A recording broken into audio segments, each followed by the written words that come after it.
It's a new year and a new chance for you to make a fresh start with your compliance. For the next 31 days on the FCPA Compliance Report, we're going to be bringing you a daily tip, strategy, or idea that you can use to improve your program.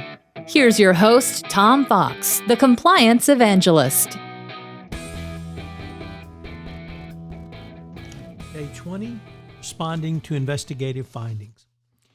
There's nothing like an internal whistleblower report about an FCPA violation, the finding of an issue, or worse, a subpoena from the Department of Justice to trigger the Board of Directors and senior management's attention to the compliance function and the company's compliance program. Such an event can trigger much gnashing of teeth and expressions of outrage, followed immediately by proclamations such as, "We are an ethical company." However, it may well be time for a very serious reality check. You may find yourself in the position that you will have to have a very frank discussion or discussions about what to expect in terms of cost and time outlays. While much of these discussions will focus on the investigative process and these costs, these discussions will allow you to initiate the talk about remediation going forward and begin to explain why money must be budgeted for the remediation process. One of the things rarely considered is how the investigation triggers the remediation process and what is the relationship between the two.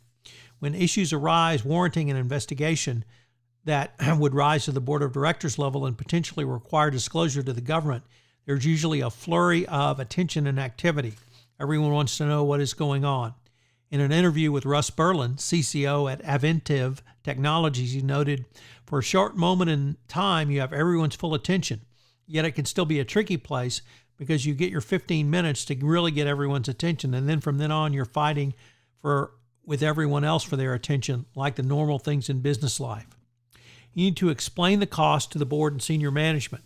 You need to be upfront and candid in firmly stating, to get to this place, this is what it's going to cost.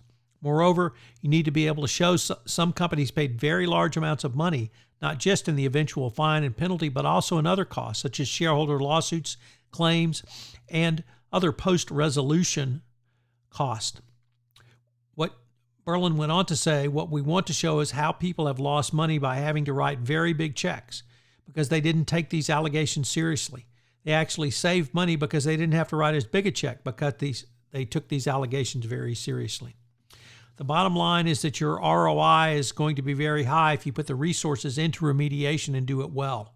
This is easier with the information that was provided by the Department of Justice and the FCPA corporate enforcement policy, as it demonstrated how much discount a company can receive below the minimum range of the U.S. sentencing guidelines with extensive remediation. One of the most difficult parts of any investigation is that the investigation is often done in a way which the investigators want to maintain as a tight control as possible over the information and the attorney-client privilege. The remediation requires output from the investigation to understand where the risk points are and gaps are, both in the compliance program and the internal controls. There is tension there, and it needs to be structured in a way that information can be shared with those who are designing the remediation without the fear of compromising the investigation. Dan Chapman, former Chief Compliance Officer at Parker Drilling and Cameron International, where he took both companies through an FCPA investigation and enforcement action, now the founder of Precise Consulting, also believes that costs must be adequately discussed to set proper expectations. These can be both direct and, most importantly, or at least even more importantly, indirect costs. Chapman noted, "The biggest cost to a company during an investigation is the diversion of management resources. Everything stops to focus on the investigation. This indirect cost comes largely through time commitment of senior management, because if management has to commit 20% of their time on their activities towards the compliance response and remediation, it will not go towards revenue-generating, shareholder value-protecting activities." How can you communicate this point to someone who has not gone through a full-blown internal investigation, perhaps coupled with a federal investigation by the DOJ and FBI?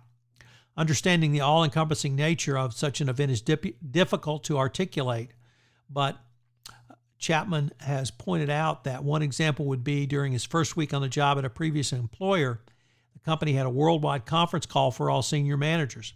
That meeting, he asked, "Over the past few years have you spent at least 15% of your time on one matter? Then he kept escalating it. 20%, 25%. What if you don't get any bonuses? What does all that mean?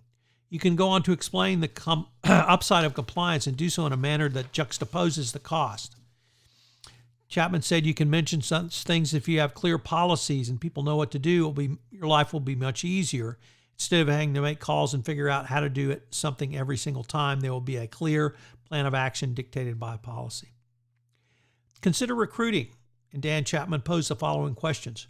Where do your new hires, especially recent college graduates, get their information about your company? They get it from the internet. If your company has been in trouble for bribery, one of the first things they see is that when they Google your company's name, at the very top of the research results will be a news article about wrongdoings and penalties. A recent grad is not likely to take a first job with a company that pays bribes, particularly of the millennial generation. Yet it is even more important that these types of points that are brought up to employees in the organization. Chapman believes it's important to make personal the highest level of the organization and make it personal to your audience as much as possible. He suggests that the board and senior management be asked, how would you feel about being involved in bribery? How do you feel about being in this position? Obviously, the investigation will be critical for you to understand where your remediation will need to be going forward. Someone has found a way to get in and break your system. They may have colluded to overcome internal controls, but there's been a failure. How can you fix that failure? You cannot find the gaps in your compliance system until it's stress tested. Viewed in this light, your compliance failures may be seen as the ultimate stress test. While there will be a desire by some folks not to give out any information about the investigation until it's completed and there's a final report, you must resist this at all costs.